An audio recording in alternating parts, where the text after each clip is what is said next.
దేవుడు ఒక వాగ్దానం చేస్తున్నాడు మనకి, తన ప్రజలకు వాగ్దానం చేస్తున్నాడు. ఏంటంటే పరలోకం. మళ్ళీ వినండి, మాకు ఈ లోకమే కావాలంటే యేసుక్రీస్తుని వదిలేసుకోవచ్చు. మేము ఈ లోకంలో సుఖపడాలి, ఈ లోకంలో సుఖభోగాలు కావాలి, ఈ లోకంలో భోగభాగ్యాలు కావాలి, ఈ లోకంలో మేము జీవించాలి, ఈ లోక భోగభాగ్యములు మాకు కావాలనుకుంటే వాటి వారు యేసుక్రీస్తు యొద్దకు రావాల్సిన అవసరం కూడా లేదు.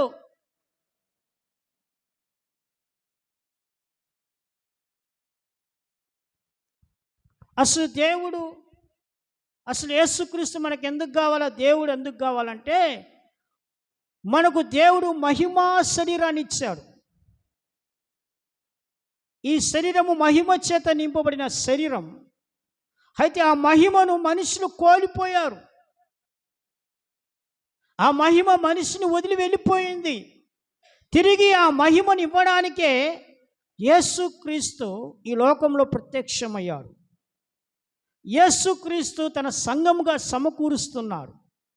కాబట్టి నీకు పరలోక రాజ్యం కావాలంటే, నీవు పరలోకంలో సంతోషంగా ఉండాలంటే, మహిమ చేత నింపబడాలంటే ఖచ్చితంగా యేసయ్యని నమ్ముకో. చాలామంది అంటారు, ఏమయ్యా గుడికి రాలేదమ్మా అంటే, మాకేం చేశారండి అంటే, ఏం చేయాలా? డబ్బులు ఇవ్వాలా? మనులు మాణిక్యాలు ఇవ్వాలా? ఏమి ఇవ్వాలా?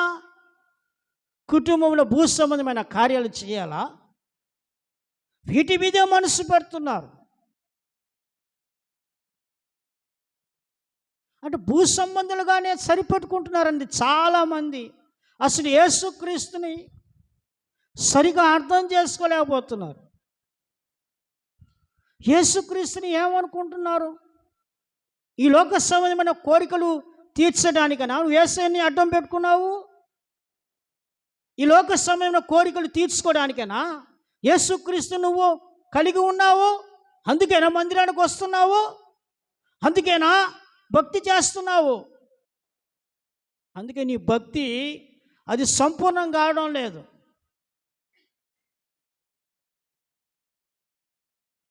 ఇల్లు ఉంటే చాలే, డబ్బు ఉంటే చాలే, పిల్లకాయలు ఉంటే చాలే సరిపెట్టుకుంటున్నారు.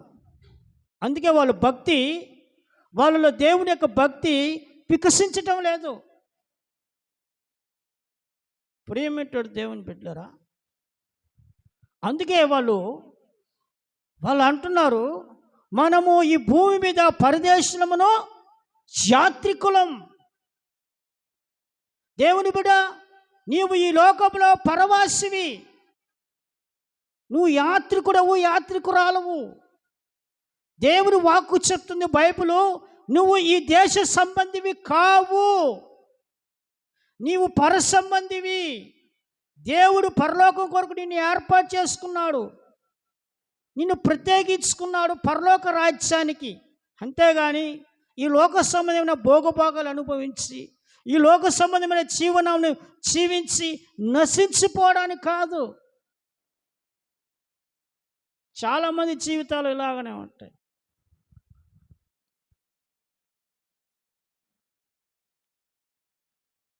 అయితే ప్రియమైనటువంటి దేవుని బిడ్డలారా, దేవుడిచ్చే ఫలం ఏంటంటే పరలోకం. గుర్తుపెట్టుకో, యవనస్తురాలా, ఇక్కడ చేరిన ప్రతి ఒక్కరు గుర్తుపెట్టుకోండి, మిమ్మల్ని పరలోక మహిమకు పిలుస్తున్నాడు. అయితే గవర్నమెంట్ చెప్పినట్టుగా మీకు బర్రెలు ఇస్తాము, లోన్లు ఇస్తాము రండి, మీకు కారులు ఇస్తాము రండి, మీకు లోన్లు ఇస్తాము రండి అని చెప్పడం లేదు యేసయ్య. అవి ఇస్తాడు, కాదనను.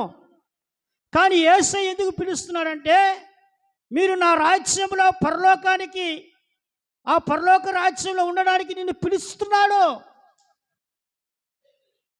దీనిని మనిషి మనసున పెట్టడం లేదు. ఎప్పుడు చూసినా భూ సంబంధమైన వాటి మీదనే మనసు ఉంటుంది. 10 గంటలకు ఆరాధన అని చెప్తే ఇంకా వచ్చేవాళ్ళు ఉంటారు. 10 గంటలకు ఆరాధన అంటే అసలు ఒక సమయం లేదు, ఒక సందర్భం లేదు. ఆ? అసలు పరలోక రాజ్యము కొరకు నేను పిలుచుకున్నాడండి. ప్రైస్లా ప్రైస్లా భూ సంబంధమైన ఫలముల కొరకే నువ్వు టయాన్ని పాటిస్తావు, కానీ పరలోక సంబంధమైన వాటికి నీకు టైం పాటించలేకపోతున్నావు. ఇది మళ్ళీ వినండి. నిన్ను దేవుడు ఎందుకు పిలుస్తున్నాడంటే పరలోక రాజ్యములో చేరి దేవుని మహిమ చేత నింపబడి సూర్యుని వలె ప్రకాశించడానికి నిన్ను పిలుస్తున్నాడు. దీనిని మీరు సంపాదించుకోవడానికి ప్రయాసపడండి. వాళ్ళు యాత్రికులము పరదేశులమని విశ్వాసము కలిగి మృతి నొందారు. అది ఆ వాగ్దాన ఫలం అనుభవించలేదండి. ఈ రోజులో పరలోక రాజ్యానికి మిమ్మల్ని పిలిస్తే ఎంతమంది పరలోక రాజ్యాన్ని స్వతంత్రించుకుంటారు? మీ గుండెల మీద చేయి వేసుకొని చెప్పండి, నేను పరలోకమును స్వతంత్రించుకుంటున్నాను, నేను పరలోకం కొరకు జీవిస్తున్నాను, పరలోక స్వాస్థ్యము నాదే అని నీ గుండెల మీద చేయి వేసుకొని చెప్పు.